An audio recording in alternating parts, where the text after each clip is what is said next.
একটা খাসি চুরি করছে। কি চুরি করছে?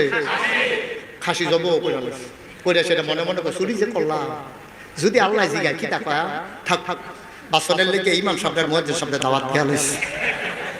তাই মনে করছে বিপদ পড়লে হুজুর কাছে দেখাই দেয়, তার আর দোয়ার উসিলা যদি বাচ্চা দেখিতাম পারি।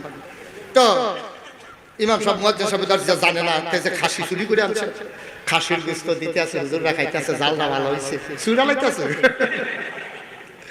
খাইয়া টাইয়া সারছে পরে হুজুর কথা তো একটা হয়েছে, কয় কিতা, কয় খাসিটা তো চুরির। হুজুর কাছে প্রশ্ন কি, আরে অসভ্য, তুই যে আগে কইলি না খাওয়াইটাও সেটা কোস খাসিটা চুরি। আরে তোর যে কি বিপদ হইব রে? হুজুর কি বিপদ হইব? কয় কিয়ামতের ময়দানে যার খাসি চুরি করছো এবার সামনে দিয়ে খেয়ে দিব। কথা শুনেন, শুনুন কথা, তুমি যার খাসি চুরি করছো এবারে তোমার সামনে আইয়া দাঁড়াইবে, দাঁড়াইয়া খাসিটারও তুলবো, খাসিটার জবান খুললা যাবে, খাসিটাই কইব আল্লাহ এই এবারে এবারে আমার চুরি করে নিয়া খাইছে, হুজুর রারে খাওয়াইছে। কয় খাসিটা আইব নি? কয় হ কিয়ামতের ময়দানে খাসি আইব। ওই সুরে জিগাইতেছে খাসিটা আইব নি? কয় হ আইব। কয় যার খাসি তে আইব নি? কয় তেও তো ঘুরি থাকবো।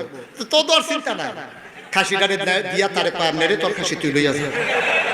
ওদের সাথে আমি কি সমস্যা দিয়ালা খাসি দিয়ালা তাহলে তোর খাসি তুই লইয়া যা। তো এত শেষ বিচার জানো।